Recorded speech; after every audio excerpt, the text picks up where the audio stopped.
I'm Cathy with Level Up RN. In this video, I will be discussing epinephrine. And at the end of the video, I'm going to give you guys a little quiz to test your understanding of some of the key facts from the video. So be sure to stay for that.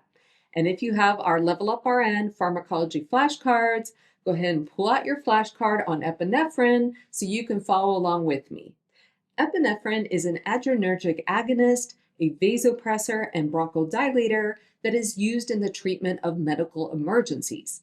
Indications include anaphylaxis, which is a severe allergic reaction, as well as cardiac arrest. Epinephrine can also be used in the management of hypotension associated with septic shock. Norepinephrine is the first-line vasopressor used in the treatment of septic shock, but if norepinephrine doesn't bring up the patient's blood pressure sufficiently, then epinephrine can be used as a second-line vasopressor. Epinephrine activates the body's fight or flight response by stimulating adrenergic receptors in the body.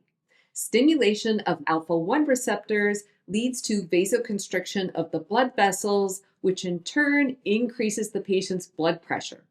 Stimulation of beta-1 receptors causes an increase in heart rate and contractility, which in turn leads to increased cardiac output.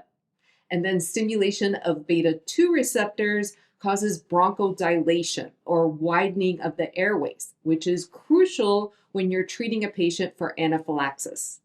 Norepinephrine is another adrenergic agonist that activates the body's fight or flight response. The key difference between epinephrine and norepinephrine is that epinephrine has a stronger effect on beta receptors in the heart and lungs, whereas norepinephrine has a stronger effect on alpha receptors in the arteries. In addition, unlike epinephrine, norepinephrine has minimal effect on beta-2 receptors in the lungs. Key side effects of epinephrine include hypertension, arrhythmias such as tachycardia, chest pain, nervousness, and tremors. Epinephrine is available in various forms. It can be administered via the intramuscular or subcutaneous route. It can also be administered intravenously. In terms of nursing care, it's going to be important that you monitor your patient's vital signs and cardiac rhythm. And as with other vasopressors, if epinephrine is used in the treatment of shock, then it's going to be important to correct the patient's hypovolemia first with fluid resuscitation before administering epinephrine.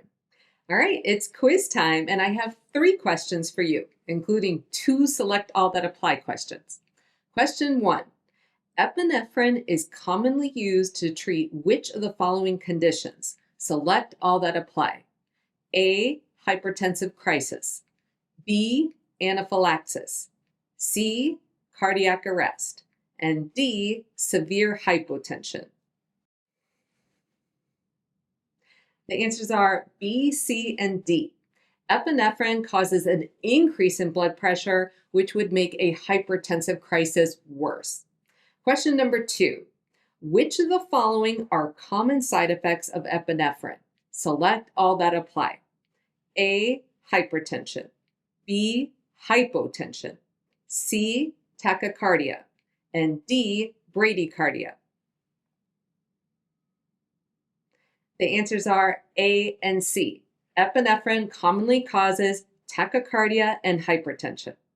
Question number 3. Chest pain and tremors are expected adverse effects of epinephrine. True or false? The answer is true.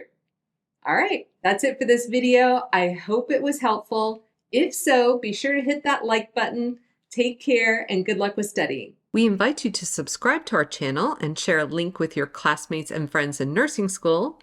And if you found value in this video, be sure to hit that like button and let us know what you found to be particularly helpful.